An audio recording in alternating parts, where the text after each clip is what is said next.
Alors voilà, donc on a mis les divins commandements. Rien que le titre, peut-être comme je le disais l'autre jour, il suffirait de parler du titre pendant 5 minutes, et après ça on va se coucher. Parce qu'il suffit de dire que ce sont des commandements divins. C'est-à-dire qu'il ne s'agit pas les commandements tels qu'on les a dans l'Église, sous une forme ou sous une autre. Ce ne sont pas les injonctions humaines, je sais pas, produites par un pouvoir religieux ou quelque chose de cet ordre-là. Ce que pensent quelquefois certaines personnes, mais ce n'est pas vrai. Ce n'est pas vrai. Les commandements sous une forme ou sous une autre, tels qu'on les a dans la tradition biblique et dans l'Église, ce sont des paroles divines. C'est ça qu'on va voir ce soir. Et donc, on commence par toujours réfuter un petit peu les idées contraires, disons, dire ce que les commandements ne sont pas. Il faut savoir donc que Dieu, si vous voulez, la caractéristique du Dieu biblique, qui est quand même assez spécifique du Coran biblique, c'est que Dieu parle. Dieu est parole. Vous savez, nous confessons Dieu Père, Fils et Saint-Esprit. Et le Fils, c'est Dieu qui parle, Dieu verbe, comme on dit, Dieu qui s'exprime. Donc, la Bible, comme on l'a déjà dit dans les séances précédentes, est remplie de paroles. Je ne sais pas comment dire. Enfin, en quelque sorte, la Bible c'est une parole, disons, articulée dans des milliers de paroles. Mais c'est ça, si vous voulez, qui est central pour la foi biblique et pour la foi ecclésiale, la foi chrétienne. Donc le fait que Dieu parle, et quand il parle, il exprime l'amour paternel de Dieu à l'égard de tous les hommes en général et de son peuple en particulier, parce qu'il y a quand même ce mystère très très grand que Dieu veut que les hommes puissent être affiliés à sa propre existence. C'est vrai que c'est un peu incompréhensible, mais c'est pourtant ça qui est dit. Et Dieu veut faire de ceux qui peuvent arriver à mettre leur foi en lui, il veut en faire des fils et des filles. Et donc ça, c'est assez important, si vous voulez. Dieu ne s'adresse pas aux êtres humains et aux membres de son peuple comme on s'adresse à des étrangers ou à des gens d'une autre religion, je ne sais pas, mais il s'adresse à eux comme à des membres de sa famille. Des membres de sa famille ou des membres potentiels de sa famille. Et en tout cas, tout le monde sait par le prologue de Saint Jean et par le rite du Saint-Baptême que l'être humain qui entre dans l'Église du Christ, qui s'incorpore dans l'Église, qui s'incorpore dans le corps du Christ, a accès à cet état de fils et de fille. Donc ça, c'est vraiment numéro un, ça explique le reste, si vous voulez. C'est que finalement, quand Dieu, comme ce soir on a entendu dans l'Évangile pour les malades, on a dit fais ceci et tu vivras. Cette façon dont Dieu parle à l'homme, c'est une façon qui est familière, mais familiale. Il ne parle pas à un étranger, il parle à quelqu'un de sa famille à qui il donne un précepte qui est un précepte de vie, puisqu'il dit fais ceci et tu vivras. Ce que vraiment une des paroles les plus significatives, là aussi, où on peut presque s'arrêter là-dessus, tellement c'est clair. Donc ça c'est important de bien se mettre d'accord là-dessus, que les commandements auxquels on peut penser ne sont pas des ordres donnés par un étranger ou un chef d'armée ou un supérieur hiérarchique, je sais pas quoi, mais ce sont des paroles de vie données par un père à ses enfants et donc exprimées et portées aussi par son esprit, des paroles qui sont vivifiantes parce qu'elles sont pleines de la vie en fait. Donc après ça, c'est vrai que du coup, ça nous amène à préciser le sens du mot quand même, parce que c'est un mot qui est assez ambigu. Si on va dans le dictionnaire, on entend des choses absolument horribles. Par exemple, on a ces expressions le commandement, ça veut dire au fond un ordre donné par un supérieur à un inférieur. C'est même pas la peine de rester 3 heures là-dessus. Tout le monde comprend bien que ça n'a aucun rapport, mais je l'ai mis quand même, si vous voulez, parce que même ce que j'ai mis là-bas, prescription religieuse avec autorité divine, même ça, il faut s'en méfier un peu, parce que cette façon de dire, si vous voulez, ça cache le côté profondément paternel des commandements. Mais je l'ai mis quand même, parce que là, on va, si vous voulez, remettre ça un petit peu au clair. Donc en fait, on arrive à la suite. Donc c'est que les commandements ne sont pas des ordres. Ça, c'est ça qu'il faut comprendre tout de suite. Ce ne sont pas des ordres, ce sont des paroles de vie. Et donc il y a un texte ancien qu'on appelle les Constitutions apostoliques, qui est un des premiers textes de la tradition chrétienne, et dans lequel il dit ça, vous voyez, bien-aimé. Déjà, quand on s'adresse aux gens comme ça, c'est quand même sympathique, vous voyez. Ah, il y a quand même le début même d'une parole contient, disons, des sentiments affectueux, des sentiments fraternels. Enfin, c'est quand même ça l'Église, vous voyez. L'Église, c'est quand même une fraternité, c'est pas une espèce d'institution religieuse. Non. Et donc, oui, voilà, bien aimé tout de suite. Observons donc ces commandements pour qu'en les mettant en pratique, nous soyons reconnus enfants de lumière. Oui. Donc c'est ça, on a tout le programme ici. Là aussi, on peut s'arrêter une fois de plus. Donc, cette idée de enfant de lumière, ça reprend ce que je disais précédemment, l'idée que l'être humain peut, en faisant la volonté du Père, en fait, s'affilier à la famille de Dieu. C'est ça qui est important. Vous savez, alors je vous le dis, si vous retrouverez ça, peut-être que vous le savez, mais c'est important pour les catéchètes, justement, d'où vient cette idée de fils et fille de Dieu. Il y a deux présentations du sujet dans l'Écriture. D'une part, l'apôtre Paul parle d'adoption. Il dit que les chrétiens sont des enfants adoptifs de Dieu, qui ont été adoptés par la foi, par le baptême, par les sacrements, etc. Donc ça, c'est la version qu'on entend le plus souvent, l'idée de filiation adoptive, ce qui est déjà pas mal. Mais dans Saint Jean, c'est beaucoup plus intéressant, parce que Saint Jean ne parle pas d'adoption, il parle de conception. Il dit c'est tout à fait autre chose, c'est-à-dire que les chrétiens qui vraiment, par le baptême, s'intègrent dans le corps du Christ sont vraiment conçus par le Saint-Esprit dans un mode de vie nouveau, et sont à ce titre-là dignes des noms de fils et filles. C'est vraiment très très grand. Donc ça, il faut le dire tout le temps, si vous voulez, parce que nous, les chrétiens, ne nous rendons pas compte de ce que nous sommes. Nous n'avons pas une très bonne opinion de nous-mêmes. Nous voyons, c'est pas, nous n'avons pas conscience de ce que nous sommes. Enfin, en tout cas, en ce qui concerne Dieu, vous pouvez avancer. En ce qui concerne Dieu, c'est quelqu'un, si vous voulez, Dieu, c'est quelqu'un qui a une très haute idée de ces enfants que nous sommes. C'est ça qui explique aussi l'existence même des commandements, c'est que Dieu, en quelque sorte, croit en l'homme. Mais pourquoi est-ce qu'il croit en l'homme? Parce qu'il a fait l'homme à son image et en but de sa ressemblance. Donc il a si je peux dire, Dieu a un a priori favorable. Et donc, parce que, voilà, il a devant lui quelqu'un qui l'a fait, selon cette parole qu'on connaît, faisons l'homme à notre image, une faute, pardon, et en vue de notre ressemblance, si on traduit mieux, pardon, j'ai mal cité le texte. Donc, cette parole-là est extrêmement importante. C'est ça le projet que Dieu a pour l'homme. Donc, par conséquent, tout ce qu'il va lui dire, même d'exigeant, ça va entrer dans ce projet vous voyez, faisons l'homme à notre image et pour notre ressemblance. Vous corrigerez vous-même cette citation. Donc, vous voyez, voilà, on peut avancer. Donc, du coup, les commandements, si vous voulez, vont avoir comme rôle de protéger ce projet, protéger à la fois cette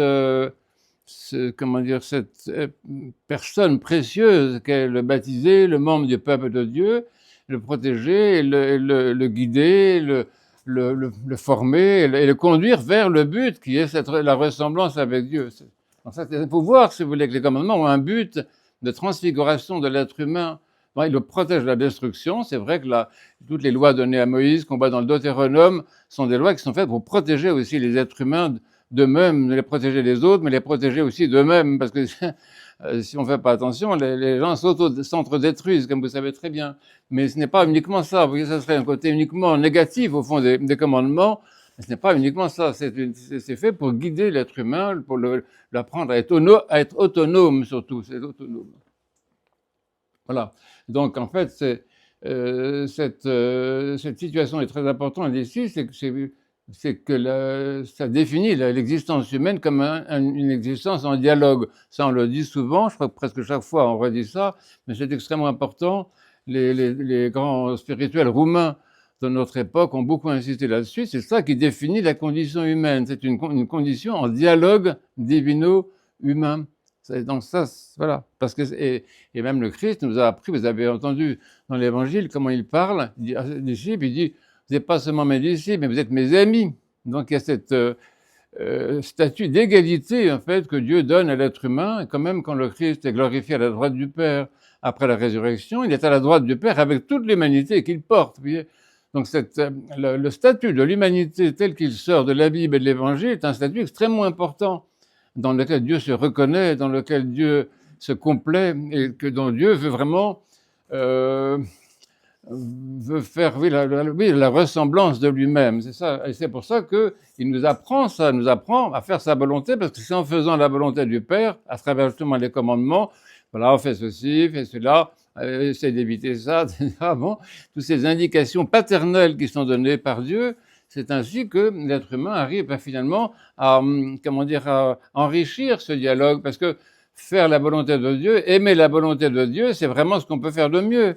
C'est vraiment, ça veut dire qu'on a une confiance complète en Dieu, qu'on a une foi totale en Dieu, qu'on est convaincu de l'amour que Dieu a pour nous. Mais je n'ai pas imaginé ça dans votre famille, que quelqu'un de proche de vous, votre conjoint, votre conjointe, vos parents vous proposent de faire quelque chose qui vous paraît un peu difficile, mais comme vous aimez cette personne et que vous pensez que cette personne vous aime, bah vous essayez de le faire, dites ok, on va faire comme tu veux. Oui, on dit ça souvent. Parce que les gens disent, oh, je voudrais aller en vacances en montagne, je voudrais aller en vacances à la mer, je voudrais aller en vacances à ça.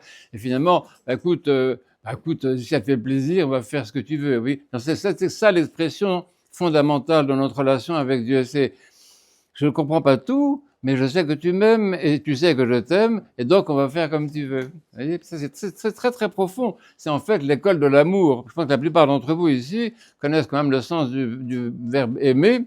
Mais aimer, ce n'est pas imposer à autrui ce qu'on veut.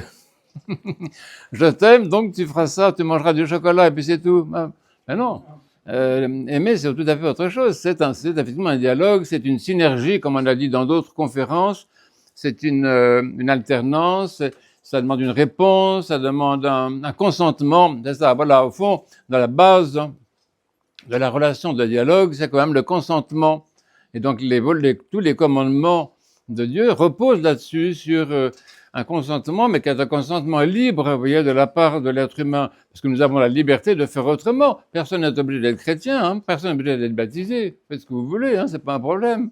Et donc, si à partir du moment où tu es chrétien et tu es baptisé, c'est-à-dire que tu as choisi de mettre ta confiance en Dieu et d'appartenir à ce peuple-là, et donc tu es dans un consentement actif, tu vois, un consentement positif.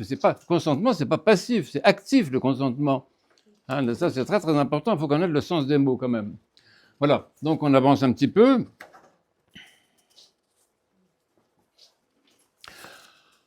Je vais avancer.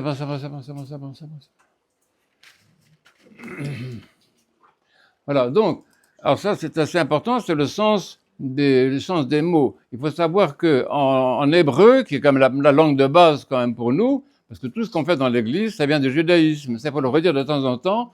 C'est pour ça que l'antisémitisme est impossible pour les chrétiens, parce que tout nous vient du monde judaïque. Chaque fois que j'ai l'occasion de le dire, je le dis. Il n'y a rien qu'on puisse vivre, nous, dans l'Église, qui n'ait son origine dans le judaïsme. Ça c'est clair. Et donc, en hébreu, il y a une définition très très forte, justement, du terme de commandement. Le mot commandement, au fond, n'existe pas en hébreu. Ce qui est employé, c'est le terme de mitzvot en hébreu, qui veut dire un précepte et une direction. Ça, c'est très intéressant.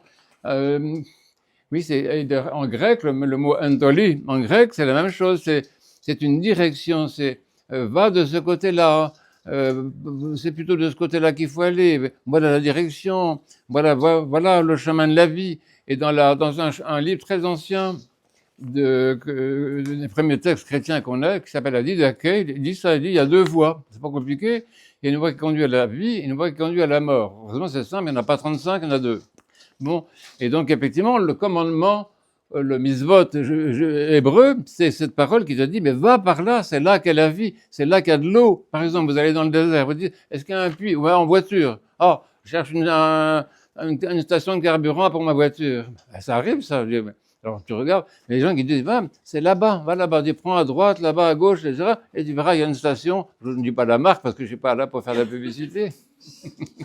Mais c'est vrai. Et dans le désert, c'est pareil. Quand tu es dans le désert et que tu as soif, si quelqu'un te dit, il y a à 3 jours de marche un puits où tu vas pouvoir trouver de l'eau, il te donne la direction, il dit, c'est par là. Tu vois. Et donc, c'est le c'est par là qui explique ce que c'est qu'un commandement. Alors, on peut traduire par injonction. En fait, on n'a pas vraiment de mot pour le traduire, on est bien embêté. C'est pour ça qu'on continue à employer le mot commandement, mais il faut savoir ce que ça veut dire. Vous voyez, quand vous entendez, comme dans l'épître de Saint Saint Jacques, je crois qu'on a entendu tout à l'heure, je ne sais plus. Non, de Saint Jean, il emploie le mot commandement plusieurs fois, mais forcément, j'étais sensible à ce mot, puisqu'on allait en parler. Mais tout de suite, il faut traduire. Il faut que vous ayez un système de traduction automatique, une intelligence artificielle dans votre tête pour traduire automatiquement. Et donc, commandement, tout de suite, oui, ça veut dire injonction, ça veut dire projet. Direction. Oui, je pense que c'est ce qu'on peut dire de mieux. Donc, voilà, tu veux avancer, pardon. Donc, bon, c'est ce qui est dit ici, vous voyez. dit que les mots grecs sont très intéressants. Nous nous appuyons sur l'hébreu, mais nous appuyons beaucoup sur le grec. La plupart des mots grecs employés par le Nouveau Testament, par les apôtres ou par les pères de l'Église représentent un vocabulaire extrêmement intéressant. Et le terme de télos, ça veut dire le but. Je ne sais pas s'il y a un mot en français qui viendrait de là. Pas bon. Mais donc, télos, c'est le but, et entoli, vous voyez bien que c'est la même racine, ça c'est ce qui t'indique le but, ce qui t'indique la finalité. Parce que le monde dans lequel nous vivons n'est pas un monde absurde, comme vous savez parfaitement, vous êtes chrétien, et donc c'est un monde qui a son but, qui a sa finalité, qui a un horizon, qui a un projet, et qui a un projet divin. Et c'est ce projet divin qui nous est constamment indiqué par les commandements. Alors, dans le monde juif, il y a une quantité de ces paroles. Il y en a 613. Je dois qu'il y en a vraiment pour tout le monde. Hein. Bon. Et ces 613 mitzvot sont d'intérêt inégal. Si vous voulez, il y a un petit peu de tout. Il y a comment couper le beurre avec un fil. Il y a comment... des trucs minuscules et des commandements extrêmement importants concernant la sexualité, concernant le pouvoir, concernant la façon de construire une maison ou de faire son jardin. Donc, ces 613 mitzvot sont censés, d'une certaine façon, pas épuiser la réalité, si vous voulez, mais correspondre à tous les besoins que l'être humain peut avoir. Ce sont des indications qui lui seront données par Dieu dans tous ces domaines-là. Et alors, donc, elles font connaître la volonté de Dieu, le bien et le mal, la vie et la mort.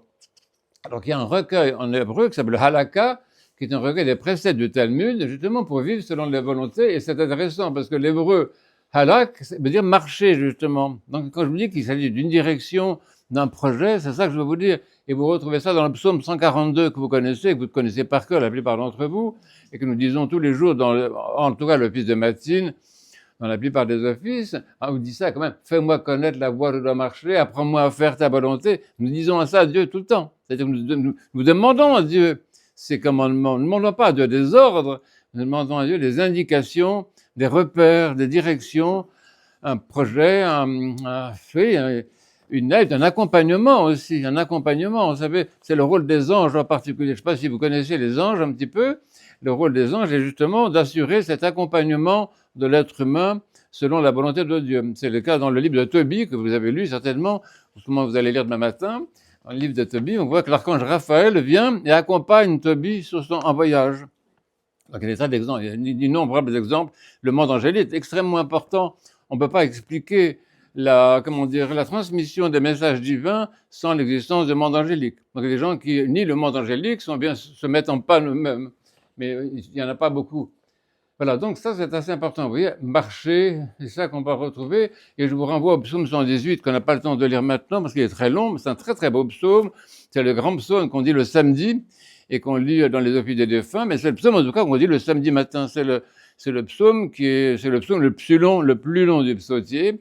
Et dans ce psaume-là, il n'est question que de ça, faire la volonté de Dieu, aimer faire la volonté de Dieu, etc. C'est le thème majeur du psaume 118. Voilà.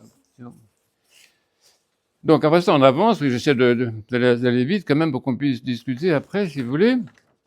Alors, c'est ça qu'on va trouver. Qu'est-ce que sont ces commandements, finalement, dont on parle si bien? Les principaux commandements. Alors, ce qui est vraiment intéressant, si vous voulez, ça c'est vraiment une chose que je trouve passionnante. J'espère vous communiquer mon enthousiasme. C'est que les premiers commandements qui existent, ce sont les commandements qui font exister le monde. Alors, je vous laisse une seconde pour savourer cette information. C'est extraordinaire, ça, vous voyez. Je compte jusqu'à 100, ça va? Bon, non mais si, mais il faut goûter les choses, parce qu'on n'est pas des intellectuels, on est des gourmands.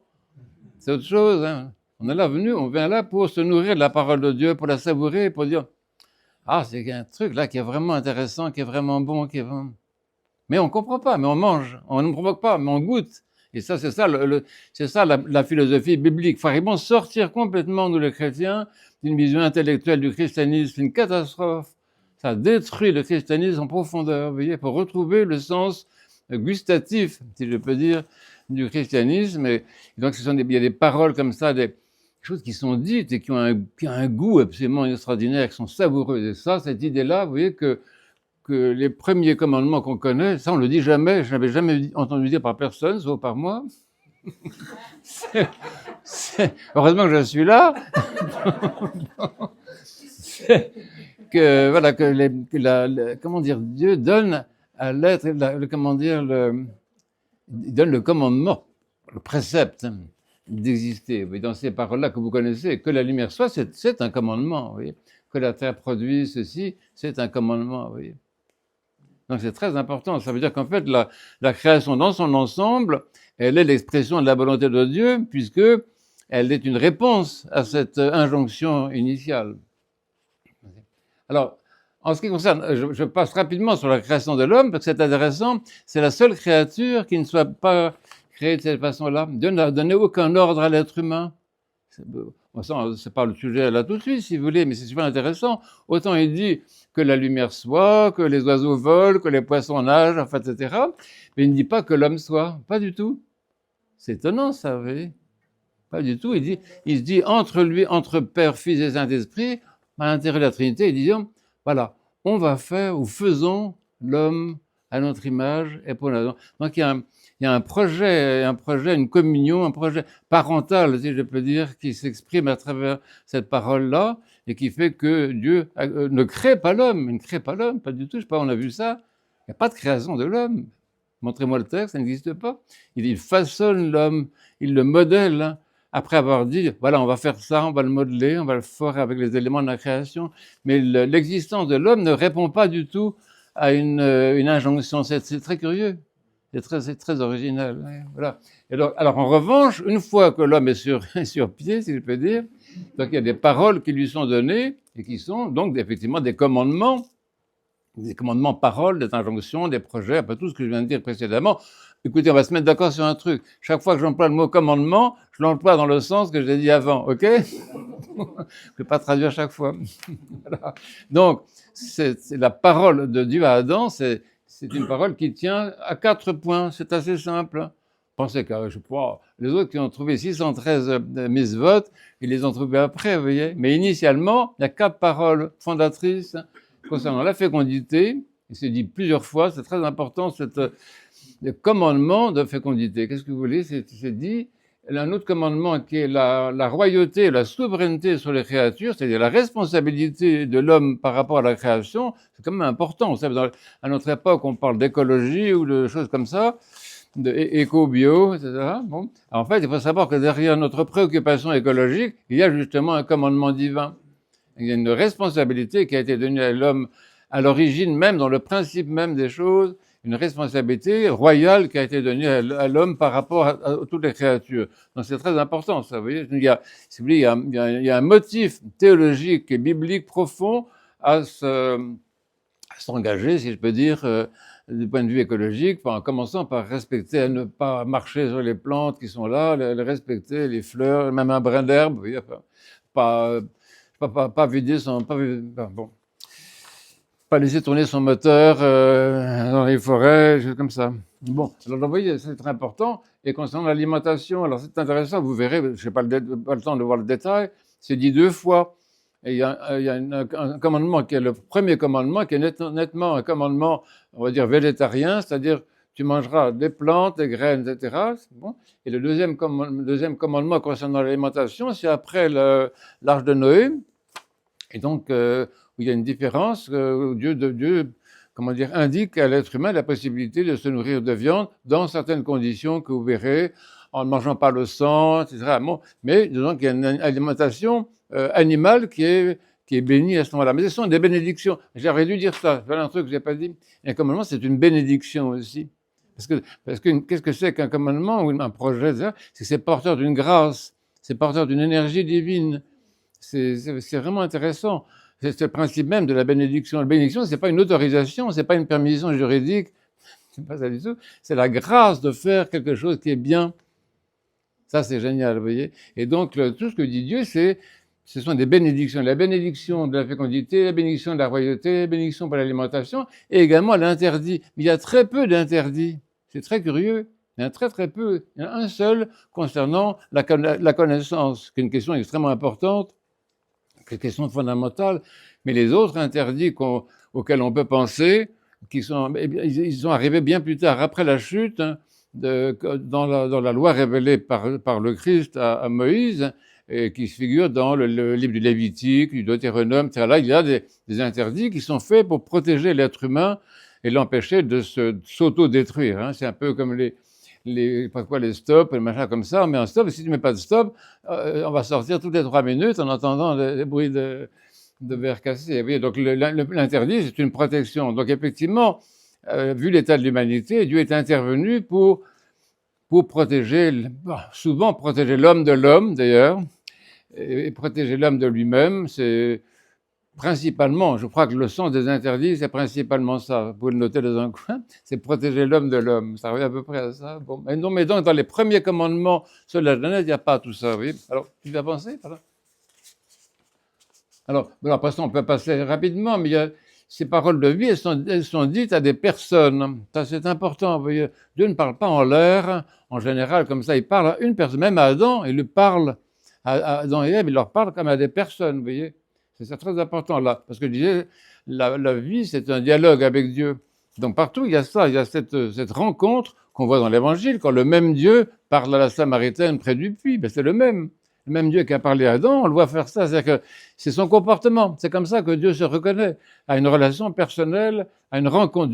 Dieu est celui qui rencontre. Et celui qu'on rencontre, et celui qui rencontre les gens, il ne les rencontre pas comme une foule anonyme, il les rencontre comme des personnes. Vous voyez. Donc il y a Noé, Abraham, Moïse, et qui sont tous des hommes qui ont été obéissants. Alors qu'est-ce que ça veut dire obéissant? Là aussi, il faut restaurer le sens des mots. Obéissant, ça ne veut pas dire une soumission passive, mais c'est ce consentement actif dont je parlais, c'est-à-dire dire oui, je veux faire ta volonté. C'est dit dans le psaume, David qui dit, voici, je viens, je veux faire ta volonté. Ça, c'est dans le psaume, hein, vous l'avez entendu. Et donc, c'est ça l'obéissance. L'obéissance, c'est, comme je t'aime, je te dis oui. C'est le consentement à quelqu'un en qui tu as une confiance absolue. Parce que le problème de Dieu, si vous voulez, c'est ça, c'est de pouvoir vraiment assurer une crédibilité totale à travers l'histoire du monde. Et ça, c'est pas moi qui le dis, c'est Nicolas Cabasilas, il dit ça, c'est très intéressant. Il dit quel est le problème pour Dieu, si vous voulez, c'est d'arriver à, oui, c'est ça, à assurer une crédibilité totale, une confiance totale, une confiance absolue, exclusive aussi. C'est la grande difficulté de Dieu à travers l'histoire humaine. Et c'est seulement donc quand cette confiance absolue existe, quand cette confiance exclusive existe, qu'effectivement il peut y avoir une réponse libre de la créature, parce que tu ne donnes pas ta confiance comme ça à n'importe qui, vous voyez. Vraiment, qui êtes-vous, jeune homme? Qui êtes-vous, monsieur? Regardez comme la mère de Dieu a fait. Le jour de l'Annonciation, c'est vraiment intéressant. Avant de dire oui à la promesse de l'ange, elle a dit, attendez, vous me parlez de qui, là? Elle a interrogé l'ange pour savoir à qui est-ce qu'on a affaire. Vous voyez, donc l'être humain ne peut accorder sa confiance, son obéissance, son consentement libre, peut-être tout ce que j'ai de dire comme je peux. Il ne peut l'accorder que s'il a en face de lui un interlocuteur divin qui est absolument crédible. Absolument crédible. Et ça, ce n'est pas si simple. Dieu a eu beaucoup de mal dans l'histoire à assurer cette crédibilité. Si je peux dire, Dieu s'est donné beaucoup de mal. On voit ça dans l'histoire biblique, hein, constamment, par les prophètes, etc. Dieu essaie d'assurer cette crédibilité, d'avoir la confiance de son peuple avec beaucoup de difficultés. Et donc Saint Nicolas Cabasilas dit que finalement, Dieu a aussi choisi le mystère de la croix en disant, bon ça, la croix quand même, ils vont avoir confiance en moi. Un Dieu qui monte sur la croix pour toi, bon, quand même, ça inspire confiance. Mais même comme ça, vous savez ce qui se passe depuis 2000 ans, c'est que la croix n'a pas convaincu tous les hommes, vous voyez. Donc c'était vraiment une difficulté. Et en fait, c'est vrai que nous, en tant que chrétiens, nous sommes des personnes qui croyons Dieu sur parole. C'est ça le chrétien, c'est ça le juif.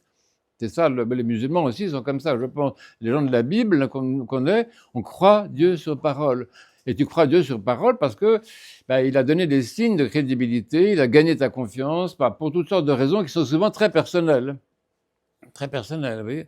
Et vous avez des gens aussi qui ne croient plus en Dieu parce qu'ils pensent que Dieu les a laissés tomber, a rien fait pour eux quand ils le priaient, qu'ils ne trouvaient pas une place pour se garer, il les a pas aidés, etc. Vous voyez, après, donc ils ont beaucoup de reproches à adresser à Dieu et donc, il y a quelque chose qui est cassé dans la confiance. Pourquoi est-ce que les hommes ont tellement de mal à croire en Dieu? C'est parce qu'en fait, parce qu'ils ont du mal à croire en Dieu, justement. C'est-à-dire un mal fou à mettre confiance en lui, parce que dans leur histoire avec lui, ça s'est mal passé à un moment ou à un autre, et ils sont pas sûrs de pouvoir vraiment compter sur lui. Alors, soit il n'existe pas et on s'en fout, soit il existe mais il se fiche de nous, soit il existe mais il pense à autre chose. Enfin, mais s'il existe et qu'il nous aime et qu'on peut lui faire confiance, ça c'est un autre programme super intéressant et c'est ça qui est le fondement de la Bible. C'est comme ça qu'Abraham, par exemple, Abraham que vous connaissez personnellement, Abraham, Dieu lui dit, bon tu prends tout ton barda et tu pars et tu vas habiter là-bas.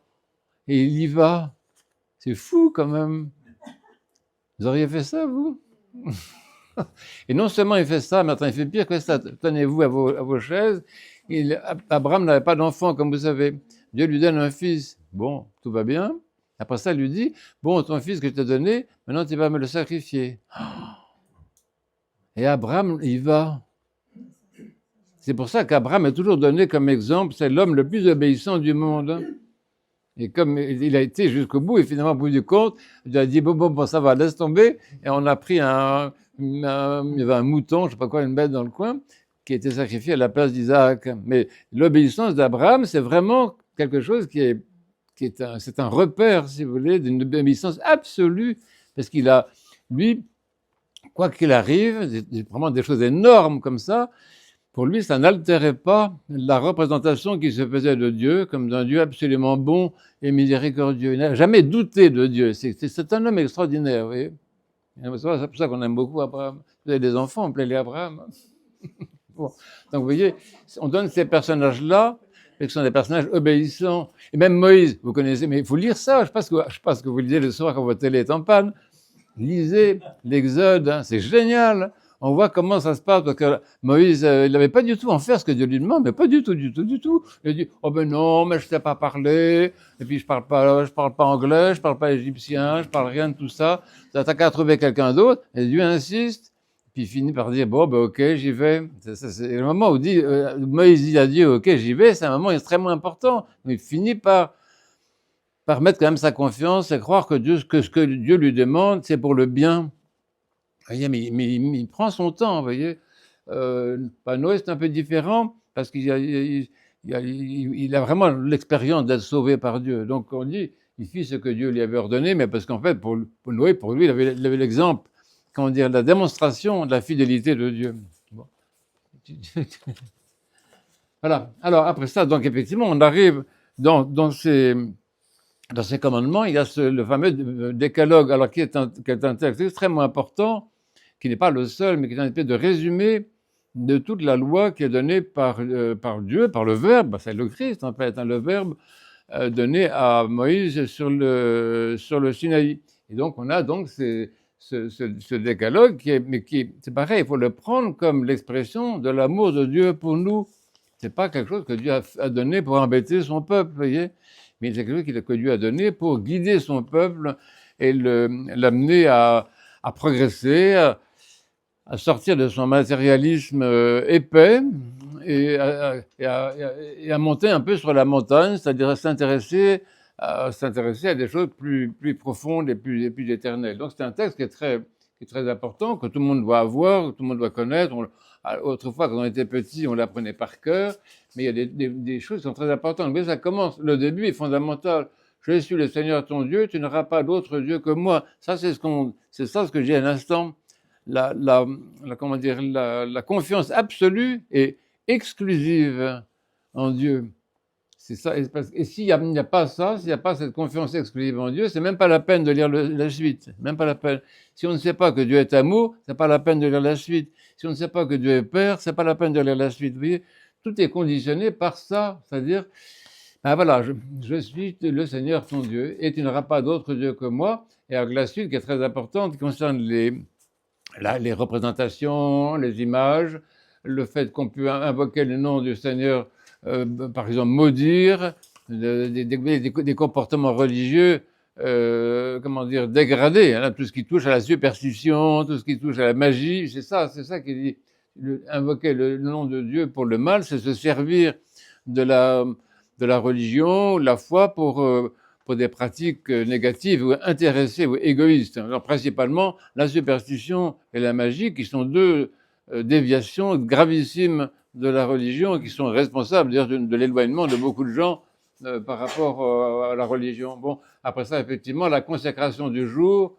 Alors, j'en profite à ce sujet-là pour faire une remarque qui n'intéressera peut-être pas tout le monde, mais que le 7e jour reste le 7e jour. J'ai entendu une fois des chrétiens, des bons chrétiens meilleurs que moi, qui pensaient que le 7e jour était remplacé par le dimanche. Ça n'a absolument aucun rapport.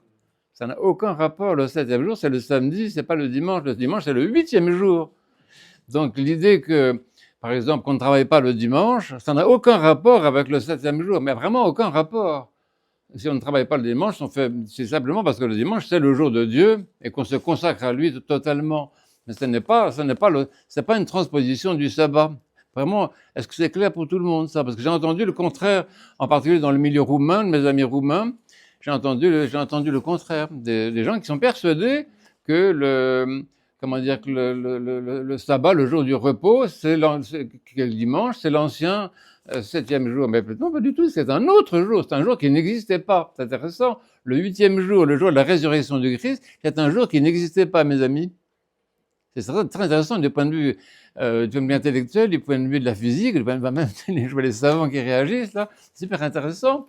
Un jour qui n'existait pas, et qui est donc ce 8e jour, et qui devient le premier jour aussi de toute la période de la résurrection, comme vous savez parfaitement. Voilà, donc ça c'est important.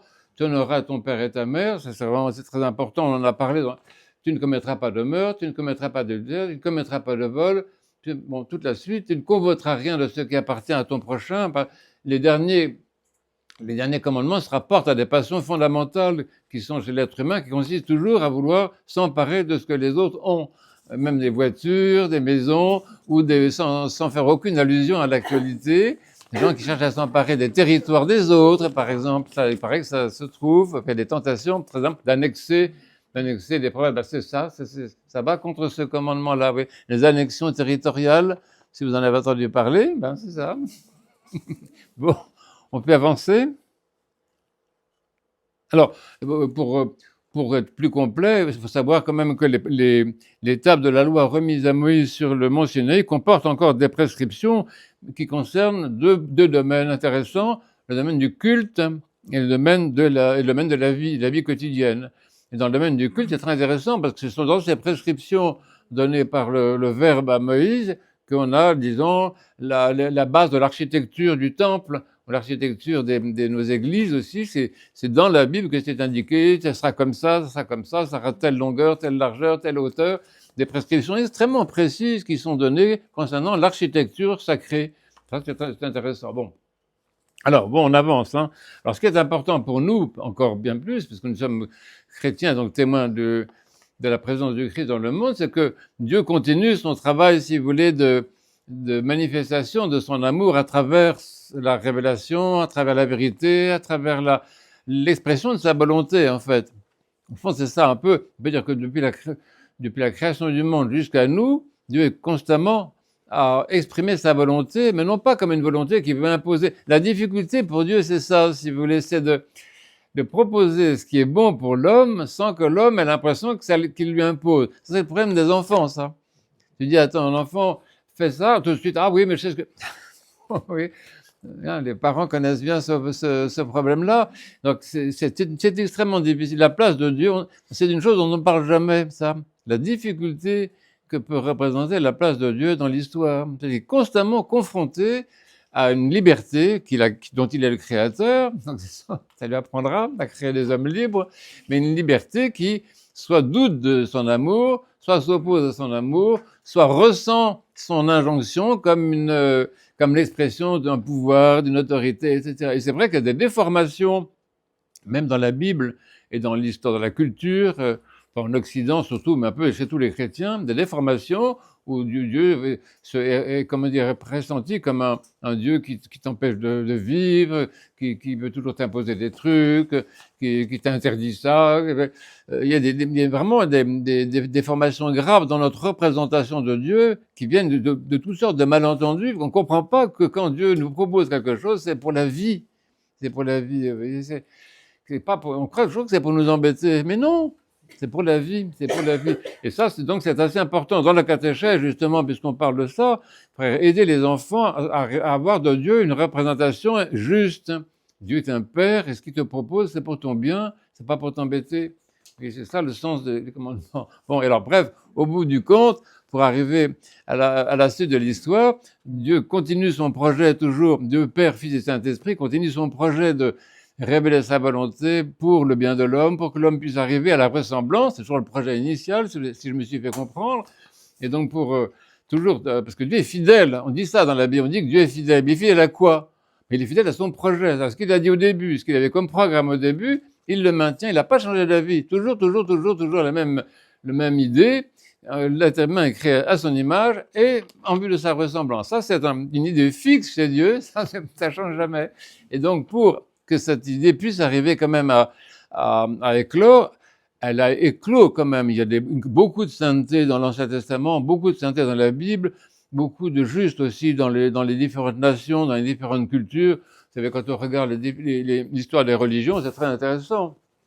Il y a on voit dans certaines cultures non bibliques, des gens extrêmement évolués, oui, extrêmement évolués. On voit très bien que l'Esprit Saint a travaillé dans ces cultures, que le Verbe se fait connaître aussi, que la paternité de Dieu a pu se manifester dans toutes les cultures et toutes les civilisations. Il y a des bonnes personnes partout, si vous voulez, des gens intelligents, des justes, des génies, des gens qui ont cherché le bien, etc. Bon, sans avoir la connaissance parfaite, mais quand même.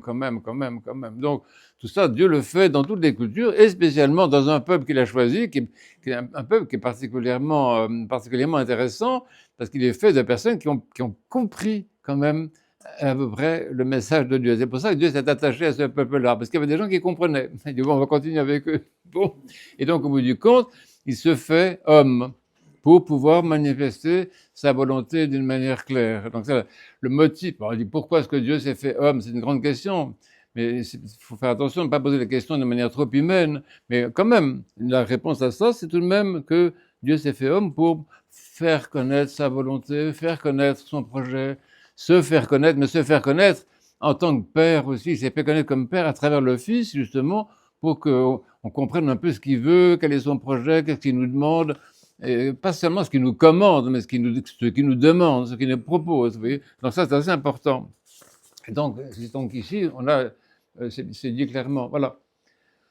Alors d'abord, il faut revenir un petit peu faire un peu la synthèse de ce qui précède, en disant que toutes les tables de la loi et tous les préceptes donnés précédemment sont en fait, inclus dans la personne même du Christ, qui est donc le Verbe qui se fait chair. Parce que la volonté de Dieu, elle est unique, si vous voulez. Elle se ramifie dans différents préceptes, mais elle est unique. Et cette unité de la volonté de Dieu, nous la voyons très clairement en Jésus-Christ. C'est vraiment intéressant.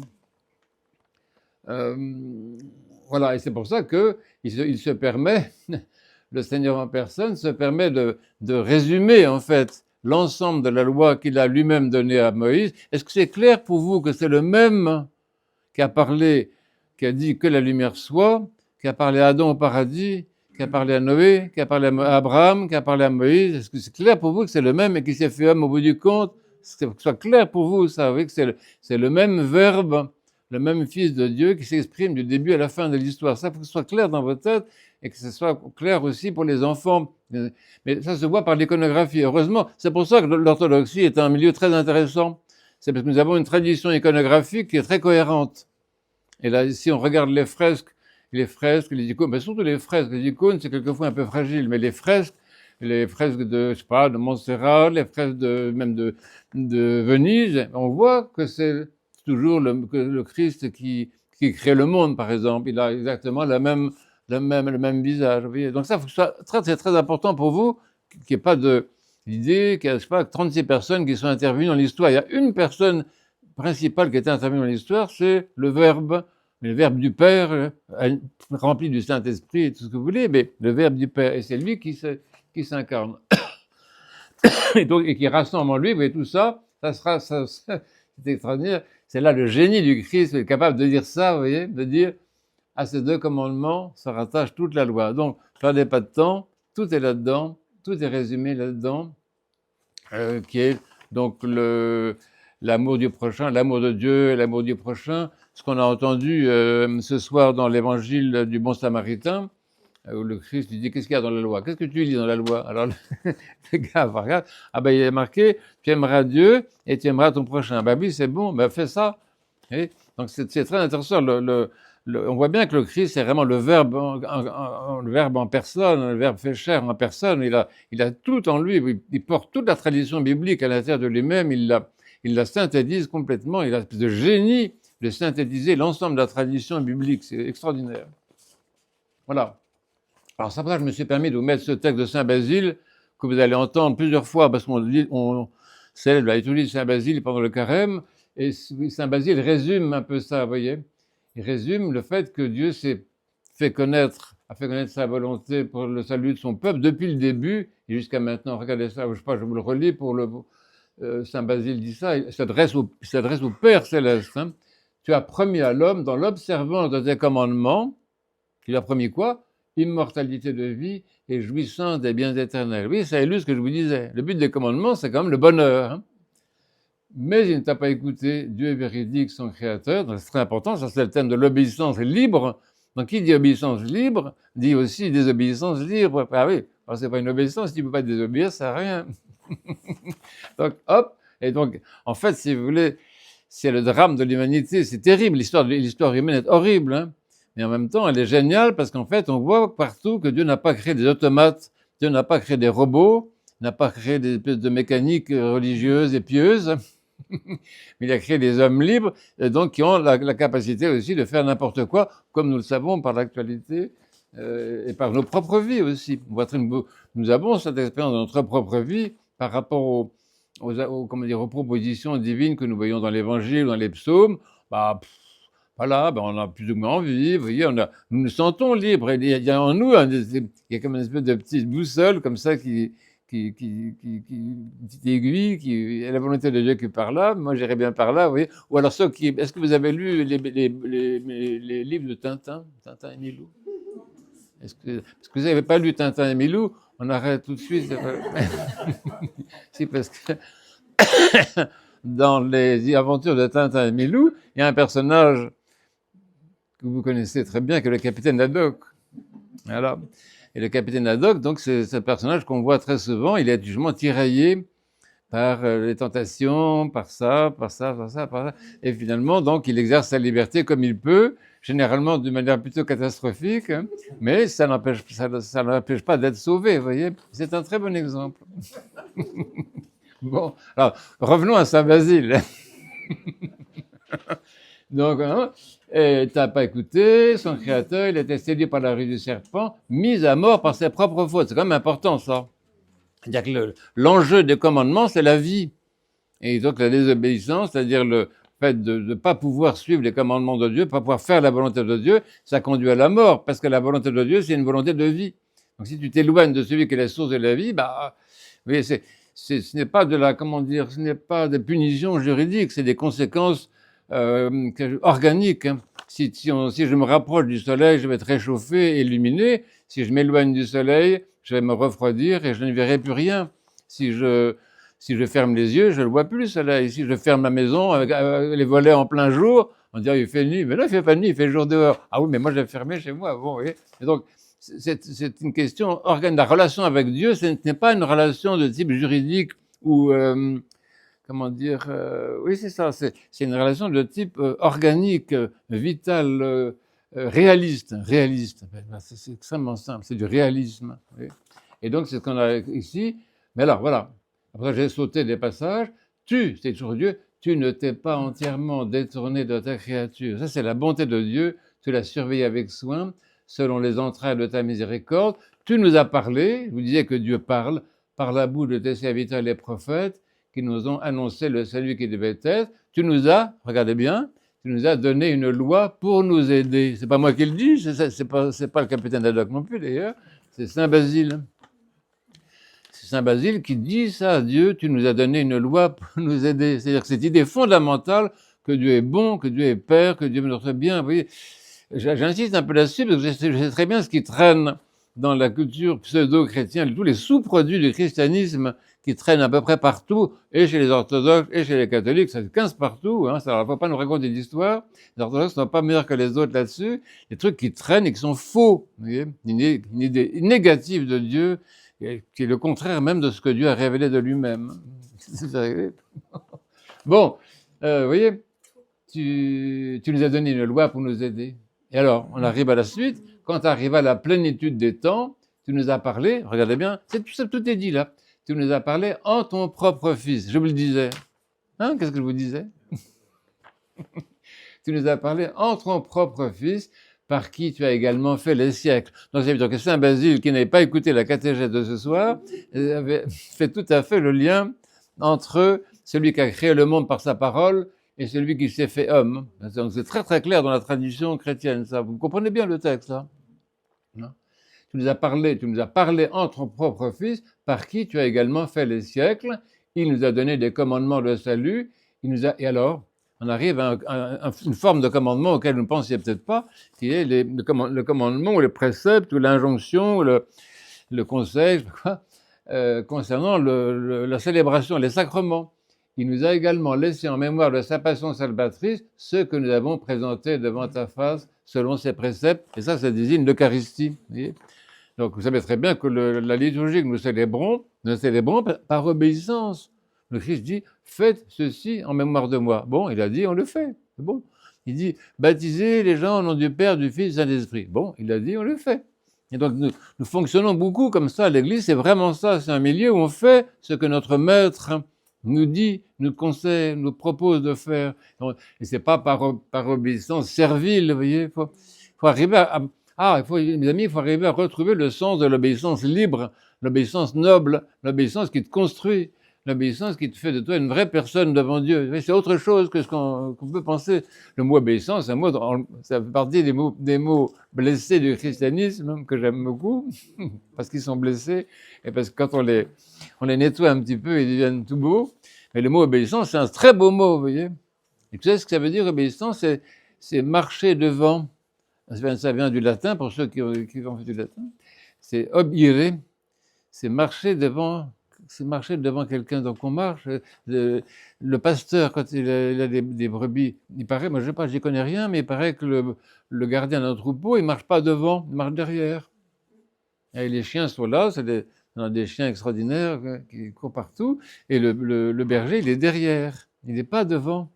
C'est très intéressant. Donc c'est ça l'obéissance, c'est avoir derrière soi notre Dieu comme pasteur, comme père spirituel, c'est notre père au fond. Et donc on marche devant lui, suivant les indications qu'il nous donne avec son bâton. Il pousse les brebis là, il pousse là un petit peu à gauche, hein. Puis les chiens viennent aussi. Vous voyez, c'est comme ça que j'ai appris, moi. En Roumanie, je ne sais pas, peut-être que le berger marche devant les autres, mais je ne crois pas. Qu'est-ce qui est roumain? Dans les Carpates, comment est-ce qu'on fait?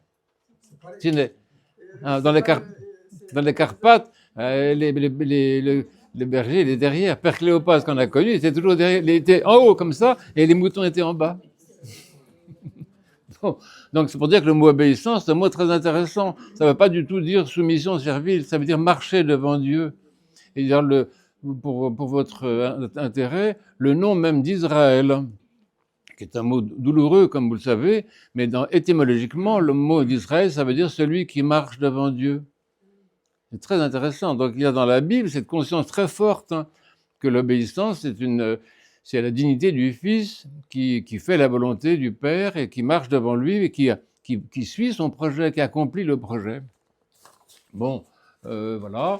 Et puis on peut arrêter après, je pense. Voilà ce que je disais là, pour l'obéissance. L'obéissance, c'est aussi l'écoute. En roumain, vous avez un mot très intéressant, asculta. Ascultare. Asculta, ça veut dire écouter quand même. Hein. Et en grec aussi, hypakoi. Hypakoi en grec, ça veut dire l'écoute. Donc il y a au moins dans deux langues, la langue roumaine et la langue grecque, l'idée que l'obéissance, c'est le fait d'écouter. Mais tu écoutes quelqu'un que tu aimes et qui t'aime, vous voyez. C'est ça, c'est. Faut faire attention, même dans le ton de la voix. J'entends des parents qui disent mais enfin, écoute-moi. Mais tu veux pas lui parler gentiment, ton gamin? Il dit oh, mon chéri, écoute-moi. Je vais lui dire ça gentiment quand même, vous voyez. Le mot écouter est un mot qui est fragile. Quelquefois, il est prononcé de manière extrêmement dominatrice, à contresens. Alors qu'en fait, c'est une proposition, parce que ce que j'ai à te dire, c'est pour la vie. C'est pas pour t'embêter, c'est pour la vie. Donc, je dis, mon chéri, écoute-moi, je t'assure, tu vas voir, c'est bon pour toi, ça va être agréable, c'est sucré, c'est bon, c'est vrai. Voilà. Voilà. Et donc, devenu homme, parce que c'est ça, donc, la suite de l'histoire, on arrive au devenu homme, le Seigneur. Alors, c'est ça, c'est l'icône qu'on a là aussi. Le Seigneur continue de prononcer des paroles de vie. Il enseigne le respect de la loi qu'il a donnée. C'est très important. Dieu ne se met pas en contradiction avec lui-même. Ça, c'est très important, ça. Il y a eu des hérésies dans les premiers temps du christianisme. Ça fait longtemps. Maintenant, ces hérésies ont disparu, évidemment. Où les gens opposaient le Nouveau Testament et l'Ancien Testament, disant que l'Ancien Testament, il fallait le mettre à la poubelle. Cette hérésie a été rejetée par les saints-pères, qui ont dit non, non, pas du tout. Ce qu'on appelle le Nouveau Testament, c'est l'accomplissement de l'ensemble de la Bible. Mais c'est vrai que sur l'autel, par exemple, ici, il n'y a jamais la Bible. Il y a seulement et exclusivement l'Évangile, les 4 versions de l'Évangile. Pourquoi? Parce qu'on met sur l'autel ce qui est justement l'accomplissement, le terme et la réalisation des prophéties. Mais ce n'est pas une contradiction, c'est un accomplissement. Vous voyez, c'est autre chose. Donc effectivement, quand il dit ça, il le dit lui-même, le Christ. Hein, je ne suis pas venu pour abroger, je suis venu pour accomplir. Et il accomplit dans sa propre vie et sa propre personne. Également, des paroles très intéressantes, quand on dit qui fait la volonté de mon Père qui est aux cieux, et mon frère, ma soeur et ma mère. Donc c'est ça l'Église, si vous voulez. L'Église, mais de familles, de personnes qui ont compris un petit peu, qui sont suffisamment intelligents pour comprendre le message de Dieu, et qui donc font la volonté de leur Père commun, et en faisant cette volonté, se reconnaissent les uns et les autres pour des femmes. L'Église est une fraternité, c'est écrit là-dessus. C'est une fraternité, c'est une famille spirituelle des personnes qui ont compris qu'ils ont un Père qui les aime, à qui on le dit bien, notre Père qui est aux cieux. Si on disait cette prière-là avec un peu d'intention, au lieu de la débiter à toute allure comme on fait souvent, notre Père. Sans aller même plus loin. Moi, j'arrive pas même pas à aller plus loin. Même si quand je dis notre Père, moi je m'arrête, c'est tellement extraordinaire. Notre Père. Je vous laisse encore, on compte jusqu'à 100, je vous laisse goûter ce mot-là. Savourer les mots, quand vous dites les prières, savourez les mots. Vous savez, je sais pas, vous les laissez comme des bonbons, vous avez dans votre bouche, vous les sucez jusqu'à ce qu'ils fondent, hein, les mots. C'est ça, sucez les mots jusqu'à ce qu'ils fondent. Hein. Vraiment, hein. Et ces mots-là, notre Père, c'est un mot, tu vois, c'est un mot à goûter, jusqu'à ce qu'il est vraiment fondu en toi, dans toute ta personne. Après ça, bon, la suite, bien sûr, est très importante, mais on peut rester sur notre Père une semaine entière. C'est tellement d'une telle richesse, vous voyez. Mais bon, alors, ce qui est intéressant dans le Christ, c'est qu'il prononce d'autres paroles qui sont en conformité avec les autres, évidemment. Mais par exemple, des petites paroles qu'on trouve par rapport à la guérison. On dit à ce garçon, lève-toi. Il lui donne le commandement de se lever, c'est extraordinaire. Ou à Lazare. Lazare qui était enfermé dans un tombeau depuis 4 jours. Il dit, Lazare, dehors. Et Lazare, c'est ce qu'il fait? Il obéit. Il obéit. Alors ça, c'est qu'un miracle extraordinaire, vous voyez. L'obéissance de Lazare. Tu pas pleurer, des choses comme ça. Bon. Et donc, les sacrements, comme je le disais, le repas eucharistique, prenez à manger, le baptême.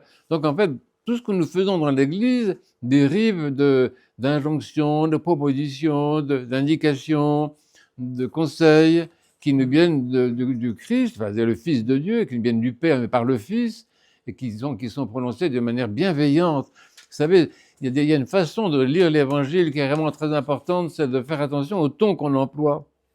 Et m'a frappé l'autre jour parce que c'est l'Évangile dans lequel le Christ appelle à la conversion. Il dit convertissez-vous car le royaume de Dieu est proche. Mais cette parole-là, elle est pleine d'enthousiasme. Elle dit mais convertissez-vous, le royaume de Dieu est tout proche.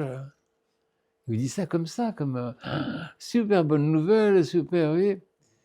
Il faut savoir, donc, essayer d'écouter. Moi qui suis sourd, j'écoute quel peut être le ton qu'emploie le Christ quand il parle, vous voyez. Fais ceci, tu verras, tu vas être vivant. Mais peut-être qu'il parlait doucement, que ce n'était pas comme un capitaine qui dit fais ceci, pas du tout. C'était une parole très douce, pleine d'amour. C'était quelqu'un de très aimable, le Christ, vous savez. Très aimable, très gentil, très souriant, très patient, très patient et très doux, très tendre avec les gens. Il dit à cette fois, bon, ne pleure pas. Il a dit ça quand même. À un autre, qu'est-ce qu'il lui dit? Qu'est-ce que tu veux que je fasse pour toi? Non, mais attendez, c'est extraordinaire ça. Vous vous rendez compte, Dieu qui dit ça à l'homme, qu'est-ce que je peux faire pour toi? Mais nous avons un Dieu qui est bon, qui est un Dieu, on dit l'ami de l'homme, philanthropos, ibitor de women.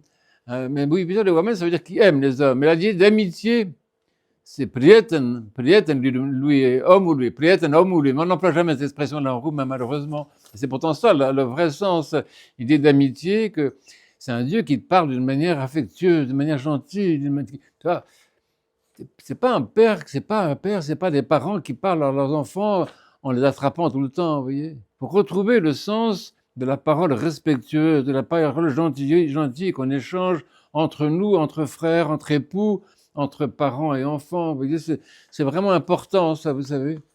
Et les enfants qui sont détruits à vie, parce que l'on leur a mal parlé. Et je pense qu'il y a des chrétiens qui sont détruits à vie, parce qu'ils comprennent de travers la parole de Dieu, et qu'ils entendent la parole de Dieu comme une parole assassine, en fait.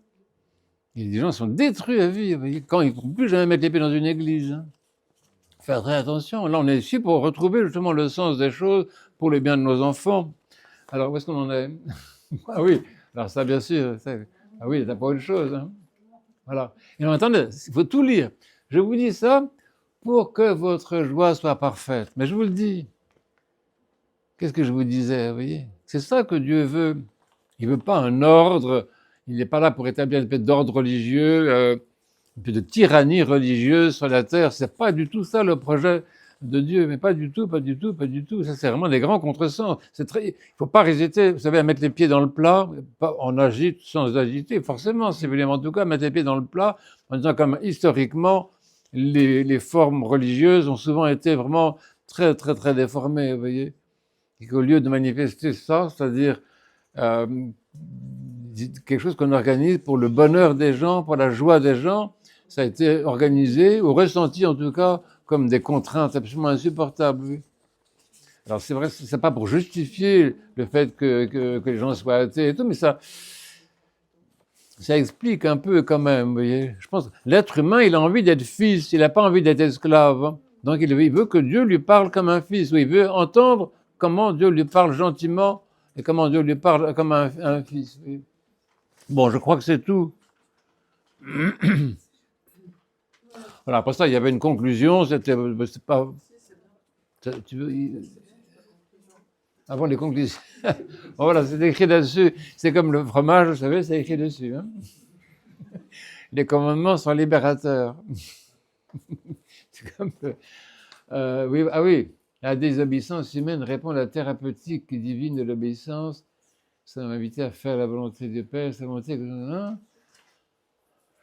Alors, oui, alors Saint Macaire, parce que c'est intéressant, parce que les pères, étaient des gens très très pratiques. Et ils savaient très bien que quelquefois, on est tellement pris dans des mauvaises habitudes qu'il faut se bouger un petit peu pour démarrer, en quelque sorte. C'est pour ça aussi que nous avons des pères spirituels qui nous disent, je sais pas quoi, tu diras 3 psaumes tous les jours, machin comme ça, bon, pour démarrer, si vous voulez. Mais c'est pas plus grave que ça.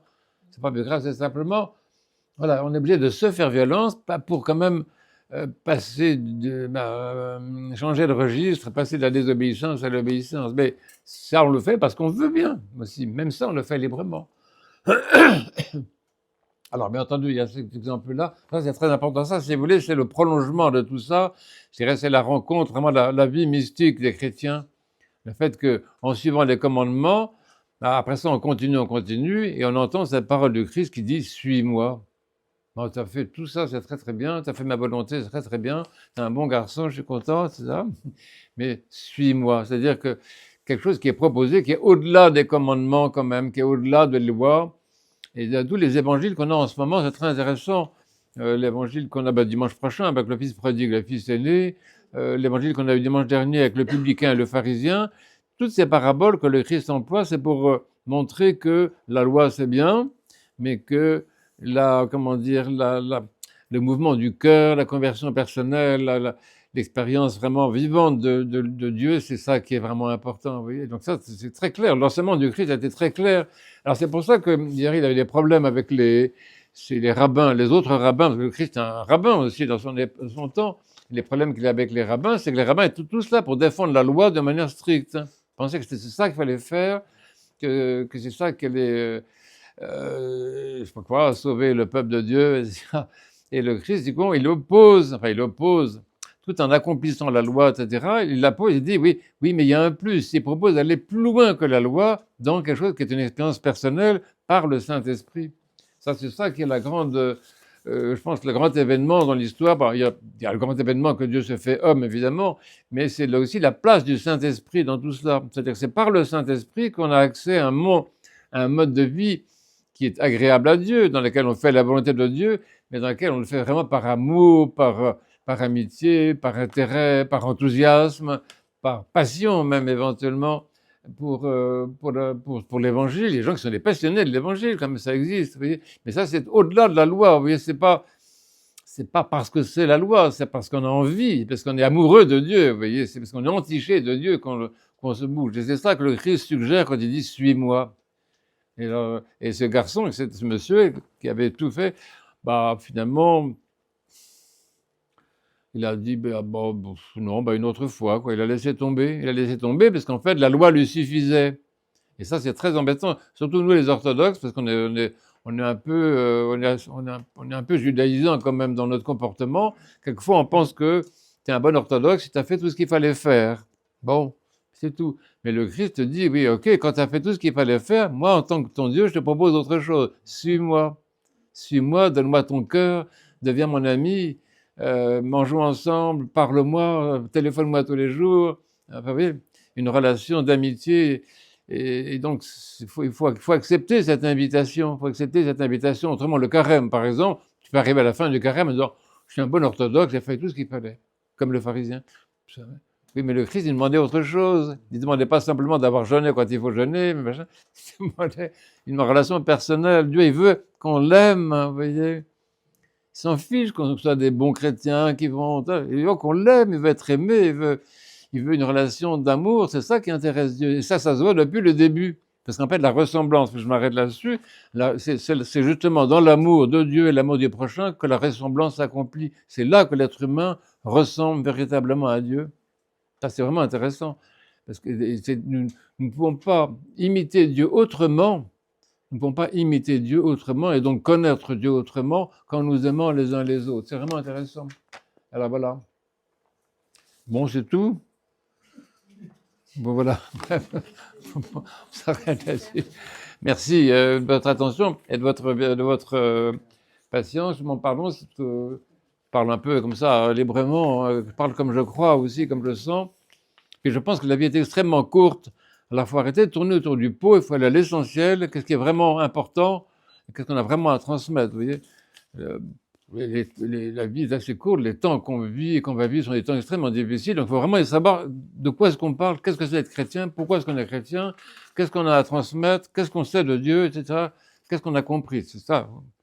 Voilà. Bon.